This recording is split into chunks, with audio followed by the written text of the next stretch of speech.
Shalom Bapak Ibu, Saudaraku yang terkasih, kita kembali merenungkan firman Tuhan. Jangan bosan-bosan ya mendengar firman Tuhan. Jangan lupa juga like dan subscribe. Tuhan Yesus memberkati kita semuanya. Kali ini kita akan berbicara tentang kabar baik pembebasan. Nah, ini kira-kira bebas dari apa ya? Bebas dari utang kah? Atau bebas dari persoalan kehidupan? Bebas dari penjajahan? Bebas dari kemalasan? Atau yang bagaimana? Mari kita ikuti firman Tuhan hari ini. Siapkan hati dan pikiran kita supaya kita fokus mendengar firman Tuhan. Kebebasan adalah hal yang dinantikan oleh banyak orang. Tentu betul ya. Secara khusus saat kita kalau mengingat pandemi tahun 2020-an sampai sekarang itu telah menempatkan banyak orang dalam penjara. Penjara apakah itu? Sebagian orang terpaksa terpenjara dalam kesedihan karena ditinggal mati keluarganya. Mungkin di PHK secara massal, perusahaannya kolaps dan sebagainya.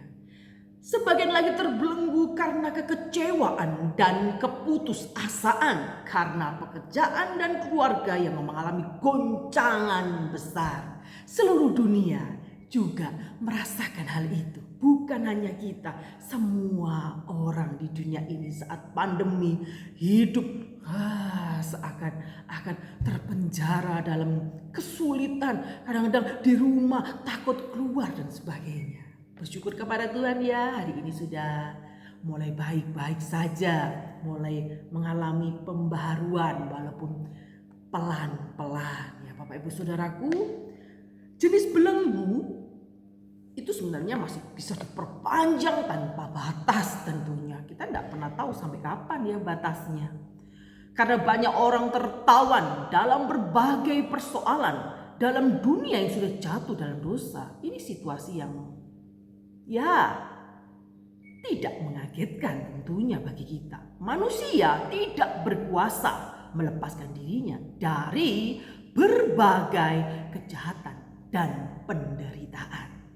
Ya, justru karena itulah Allah datang ke dalam dunia untuk memberitakan dan memberikan kebebasan. Kristus datang membawa kabar baik pembebasan. Ya, orang berpikir, mana sih saya ikut Kristus kok utangnya tetap gak lunas-lunas. Saya tetap ikut Kristus tapi kok persoalan segudang tambah banyak dan sebagainya. Apakah Tuhan lalai? Pembebasannya itu hanya bohong, isapan jempol belaka?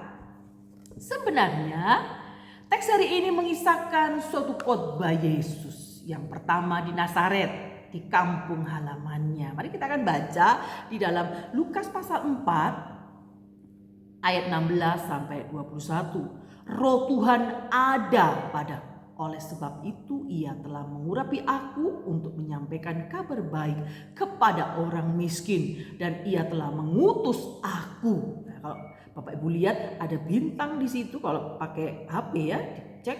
Nah, di situ ada rujukannya. Ini mengarah kemana? Mengarah ke Yesaya 61 ayat 1 dan 2. Sama isinya. Roh Tuhan Allah ada padaku oleh karena Tuhan telah mengurapi aku. Ia telah mengutus aku untuk menyampaikan kabar baik kepada orang-orang sengsara dan merawat orang-orang yang remuk hati, untuk memberitakan pembebasan kepada orang-orang tawanan, kepada orang-orang yang terkurung kelepasan dari penjara. Ya. Ini mengarah ke Yesaya 61 Bapak Ibu Saudaraku yang terkasih, untuk memberitakan kebebasan kepada orang-orang yang tertawan, penglihatan bagi orang-orang yang buta, untuk membebaskan orang-orang yang tertindas, untuk memberitakan tahun rahmat Tuhan telah datang. Kemudian ia menutup kitab itu, memberikannya kembali kepada pejabat, lalu duduk berarti petugasnya saat itu, dan mata semua orang dalam rumah ibadat tertuju kepadanya. Lalu ia memulai mengajar mereka, katanya, pada hari ini genaplah nas ini sewaktu kamu mendengarnya. Nah, Bapak Ibu Saudaraku, tentu kita berpikir, mosok ngomong ngono tok wis mari terus duduk Tuhan? Kan enggak mungkin ya Bapak Ibu Saudaraku. Lukas memang tidak menulis secara detail kronologisnya, hanya menulis ringkasannya saja. Ini mengarah ke Yesaya 61 ayat 1 sampai 2. Bapak Ibu Saudaraku yang terkasih, berita pembebasan tampaknya dirindukan oleh banyak orang pada masa itu. Karena banyak orang tertawan dalam berbagai persoalan dan dunia sudah jatuh di dalam dosa. Tidak mengagetkan dalam persoalan ini tentunya. Manusia sulit terlepas dari belenggu dosa. Manusia sulit terlepas dari berbagai kejahatan dan penderitaan. Kristus datang untuk membawa kabar baik ya saya katakan. Bapak Ibu Saudaraku, teks hari ini khotbah Yesus yang saya bacakan tadi. Ini khotbah Yesus yang pertama di Nazaret. Nazaret itu apa sih? Itu kampung halamannya Yesus. Popularitas Yesus sudah bergema kemana-mana sebenarnya. Di Galilea, kira-kira tidak berada di kota di mana dia menghabiskan masa kecilnya, yaitu di Nazaret saat itu. Dia disebut Yesus orang Nazaret kan? Kalau kita selalu lihat muncul 14 kali di Alkitab. Yesus orang Nazaret, kan gitu ya Bapak Ibu Saudaraku. Dia berada di kota di mana dia menghabiskan masa kecilnya, yaitu Nazaret. Dia tidak diundang secara khusus loh, ya. Dia tidak diundang secara khusus sebagai pendeta besar kalau saat ini. Kedatangan Yesus ke rumah ibadah orang Yahudi di sinagoge saat itu merupakan kebiasaannya. Dia sangat mentaati perintah keempat. Perselisihan seputar hari Sabat, ya kalau para pemimpin agama Yahudi itu lebih disebabkan karena perbedaan cara menghormati hari Sabat saja. Sabat seharusnya tidak menghalangi seseorang untuk berbuat baik tentunya kepada sesamanya. Ya, menurut berbagai tulisan agama Yahudi kuno, ibadah di sinagoge itu difokuskan doa dan pembacaan atau penjelasan kitab suci. Ya, kalau di Bait Allah itu biasanya perayaan-perayaan besar, ada persembahan. Jadi di sana tumpek blek di sana perayaan. Tapi kalau di sinagoge itu tempat orang belajar, berarti mendengarkan firman Tuhan di sana. Tentunya menurut berbagai tulisan Yahudi kuno, di sana selalu dibacakan Ulangan 6 ayat 4. Tidak pernah lupa dibacakan di sinagoge. Lalu ada pembacaan kitab Taurat dan para nabi. Pembacaan teks kitab suci selanjutnya disertai dengan penjelasan. Di sana diterjemahkan, di sana ada terjemahan Targum. Jadi di situ ada terjemahan Ibrani karena orang-orang di sana mayoritas bahasanya Aramaik itu ya. Jadi mereka pakai terjemahan lebih bebas gitu ya, terjemahan Targum maupun tradisi-tradisi Yahudi saat itu. Berita pertama yang akan diberitakan kepada penduduk kotanya di antara banyak opsi ya, teks dan tema. Kira-kira Yesus memilih apa ya khotbah perdananya di kotanya tempat dia dibesarkan. Yesus memilih dari Yesaya 61 ayat 1 sampai 3. Perbedaan detail antara Yesaya 61 ayat 1 sampai 3 dengan Lukas pasal 4 ayat 18 sampai 19 tidak perlu dibesar-besarkan sebenarnya Bapak Ibu Saudaraku. Lukas memang hanya memberikan rangkuman aktivitas Yesus di sinagoge. Berarti dalam situasi asli tidak mungkin penjelasan diberikan dengan teks yang dibacakan hari itu genaplah nas waktu kamu mendengarkannya terus selesai. Kan tidak mungkin ya Bapak Ibu Saudaraku. Lagi pula Lukas secara eksplisit menulis lalu ia mulai mengajar mereka. Nah ini pasti ada proses menerjemahkan ya, mengajar apa maksud perintah Allah gitu ya. Jadi tidak dijelaskan secara detail memang bagaimana Yesus menampilkan dirinya di depan penduduk Nazaret, berita apa yang disampaikan. Yang penting hari ini kita akan belajar Yesus itu sebagai pembebas. Sebelum kita mempelajari berita pembebasan yang disampaikan Yesus secara lebih detail, sebenarnya kita perlu mengetahui posisi Yesus Sehubungan dengan berita yang ingin disampaikan, teks hari ini menyoroti 3 fungsi yang saling berkaitan. 3 fungsi ini tentunya ya. Berita yang pertama, Yesus sebagai yang diurapi. Ya. Frase roh Tuhan ada padaku oleh sebab ia telah mengurapi aku, itu harus dipahami dalam konteks lebih luas dalam tulisan Yesaya. Gitu ya Bapak Ibu Saudaraku.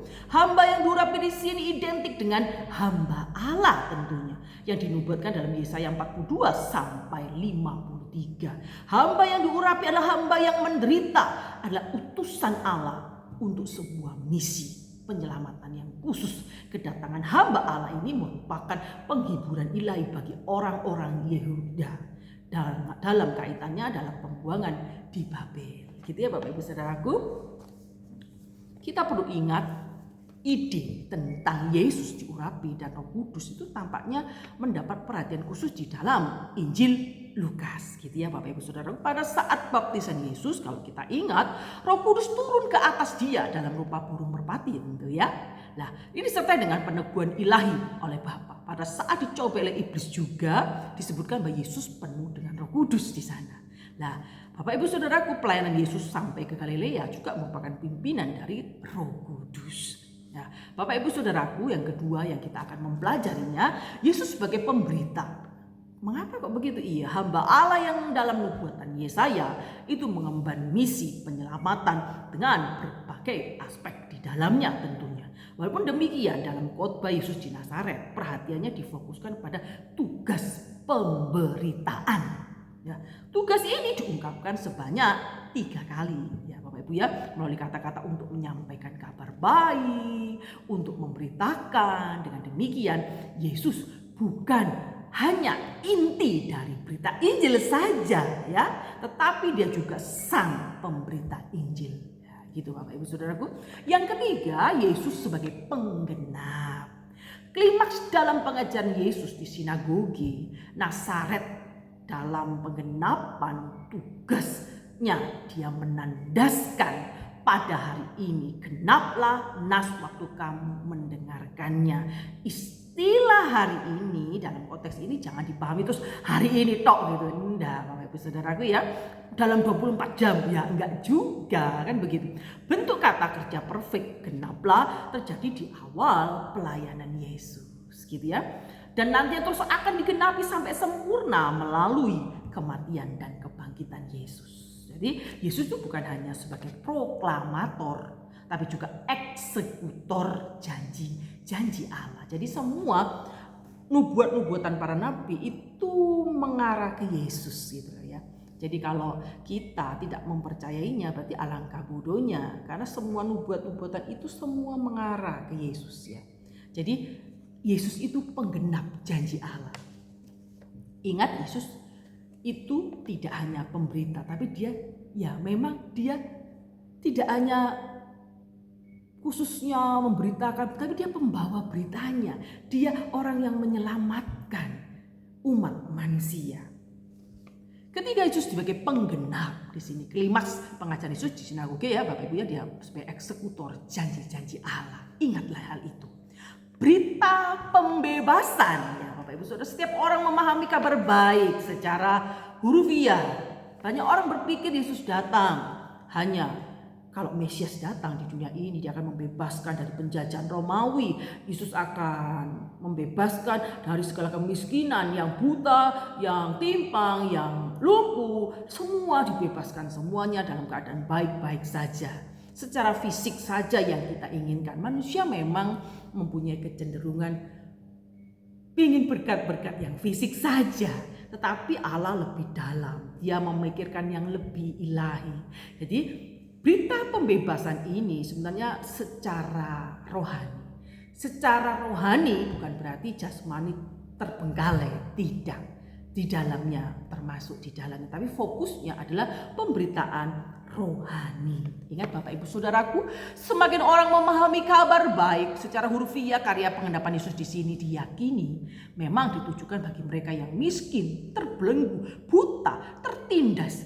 Secara jasmania Yesus datang untuk kaum marginal tentunya, secara sosial. Penyidikannya lebih teliti, menunjukkan bahwa penerima kabar baik lebih secara rohani. Gitu ya Bapak Ibu Saudara, penafsir yang terlalu hurufiah tidak sesuai teks ini justru kadang-kadang kita akan mengeklaim Tuhan itu berbohong, begitu ya.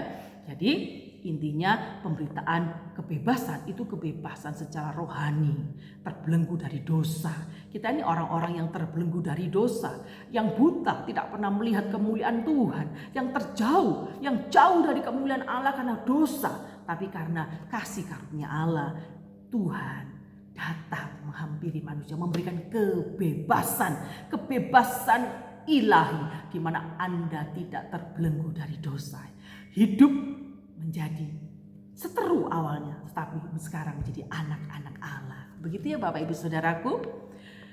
Penafsiran hurufiah juga membuat Yesus sebagai figur yang gagal kalau dalam pengenapan janji-janji itu tentunya ya Bapak Ibu Saudaraku ya. Menurut Lukas, Yesus tidak hanya memberitakan kabar baik bagi orang miskin dan menyembuhkan orang buta saja, tapi juga memberitakan pembebasan bagi orang-orang tawanan dan yang tertindas. Jadi kalau ada orang mengartikan firman Tuhan hanya secara jasmani ya, mereka akan berpikir, loh zamannya Yesus, apa Yesus pernah membebaskan tawanan di penjara? Kan enggak juga ya Bapak Ibu Saudaraku.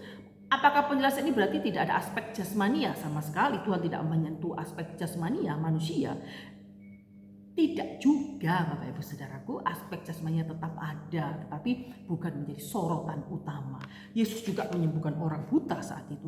Yesus juga berbuat mujizat waktu di Kanaan, pesta, itu kan jasmani juga. Yesus juga memberikan mujizat saat murid-muridnya dalam keadaan letih mencari ikan gak dapat.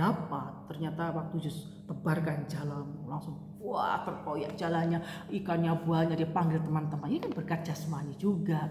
Tetapi yang menjadi fokusnya adalah berkat rohani. Kita ini kadang-kadang memikirkan yang jasmani saja, sedangkan rohani kita abaikan. Padahal tujuan kita adalah nanti kekekalan. Nah, itulah yang akan dituju Yesus. Jasmani itu sementara. Nah, kalau hal yang kekekalan itu, ya Anda akan kecewa kalau sudah masuk ternyata Anda salah pintu ya Bapak Ibu Saudaraku. Ingatlah yang bisa membebaskan kita adalah Yesus. Ingat Bapak Ibu, ketegangan antara rohani dan jasmani perlu dipahami dalam konteks ekonomi, sosial ekonomi. Pada waktu itu memang orang miskin, orang cacat secara fisik tidak mendapatkan sistem bantuan yang baik dan memadai saat itu ya Bapak Ibu Saudaraku. Tidak memiliki jaminan atau keamanan. Mereka tidak mendapatkan kesempatan dan penghargaan dalam masyarakat. Nah, kelompok masyarakat seperti ini paling membutuhkan Allah. Ya Bapak Ibu Saudaraku ya, dengan demikian mereka menjadi contoh yang paling ideal untuk menggambarkan semua orang hanya berharap pada Allah saja gitu ya. Jika tafsiran ini diterima, kita dapat menyimpulkan bahwa berita baik itu apa sih? Berita baik itu yang disampaikan dan digenapi Yesus itu selalu siapa saja yang mengakui ketidakberdayaannya di hadapan Allah. Gitu ya Bapak Ibu Saudaraku. Siapa saja yang merasa tidak memiliki harapan. Seperti orang yang miskin, cacat secara fisik pada zaman seperti zaman dahulu kala. Disediakan harapan yaitu mengenal Injil Yesus Kristus. Siapa saja yang terikat dalam berbagai kejahatan, penderitaan, ditawarkan kebaikan dalam Injil Yesus Kristus. Jadi tidak peduli seberapa buruk keadaan kita di dunia ini, kita selalu memiliki kabar baik di dalam hidup ini. Yesus yang berjanji, Yesus akan memberikan keselamatan. Itu adalah kabar baik Bapak Ibu, pembebasan dari dosa. Itu suatu kabar yang paling baik. Manusia tidak bisa dibebaskan dari dosa. Mungkin manusia merasa senang kalau bebas dari hutang, tapi sementara saja. Tapi kalau kebebasan yang Tuhan beri, jadi yang dulunya seteru menjadi sekarang anak Allah, itu suatu berita pembebasan yang luar biasa, kelepasan, kelegaan. Jika Anda tertekan dalam menghadapi persoalan kehidupan, bukan berarti Allah tinggal diam, tidak. Allah tetap menyertai umatnya sampai kesudahan zaman tentunya. Bapak Ibu Saudaraku harus ingat, Yesus adalah pembawa berita baik. Dia ya pembawa berita baik itu yang menggenapi janji Allah. Yesus itu Mesias yang telah dinubuatkan oleh para nabi. Semua nubuatan para nabi mengarah kepada Yesus. Tapi saat itu bangsa Israel merasa Yesus ini sopo, anak Yusuf tukang kayu, dan dia ini bukan orang kaya. Jadi sosok orang yang tidak kaya untuk berbicara di tengah-tengah umum itu sulit. Tapi karena punya otoritasnya, Allah sedang berbicara, manusia sampai terheran-heran. Kok bisa ya anaknya tukang kayu kok bisa pinter, gak pernah sekolah kenabian dan sebagainya. Nah, inilah otoritas Allah.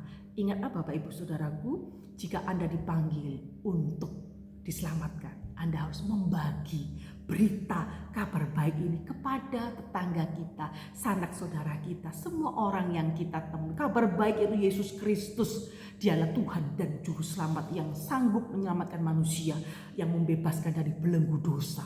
Maka kitalah yang harus membuka mulut kita untuk membawa kabar baik itu. Gitu ya Bapak Ibu Saudaraku.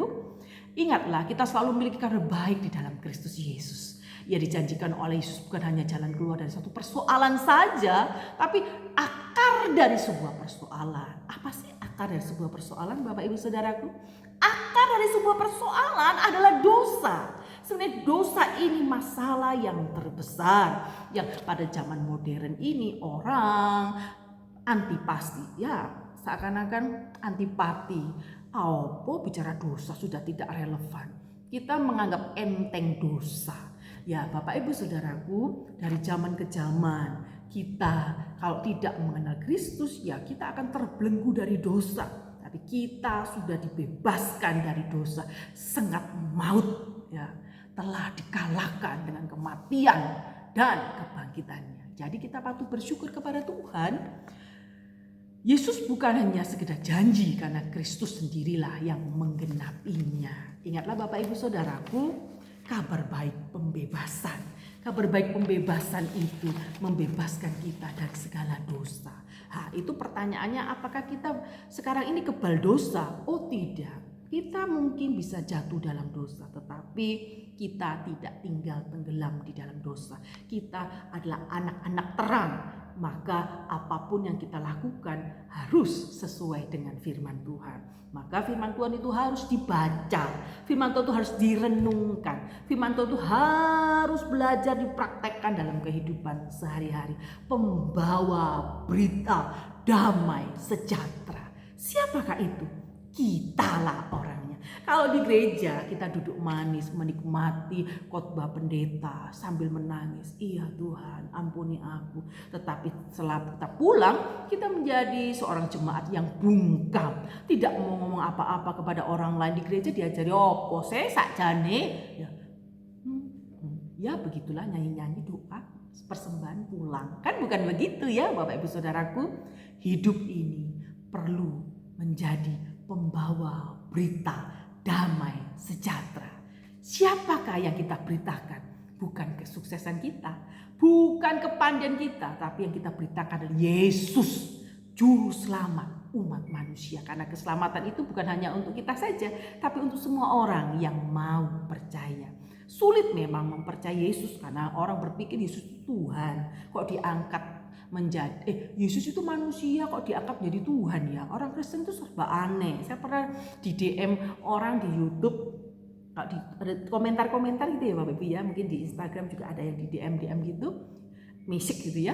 Dia bilang orang Kristen kenapa menganggap manusia menjadi Tuhan? Sebenarnya Tuhan itu 100% manusia, 100% Allah, dwi naturala. Ya, seperti video yang sudah saya bicarakan, nanti Anda akan ketemu di sana dwi natur Allah. Yesus memang lahir ke dunia sebagai manusia biasa. Dia tahu kelemahan kita. Dia tahu bagaimana caranya menjadi manusia yang sulit. Bapak Ibu kalau memaksa Yesus harus menjadikan Anda kaya. Yesus ada di dunia ini tidak kaya. Dia hanya anak tukang kayu. Dia bukan orang yang kaya, pakaiannya bukan indah. Bapak Ibu Saudaraku, ikut Yesus bukan masalah kaya, tetapi ikut Yesus itu kita dibebaskan dari segala belenggu dosa. Itu akar dari persoalan kita, itu adalah belenggu dosa. Kita natur manusia itu natur yang berdosa, punya kebiasaan untuk berbuat dosa. Dosa itu apa?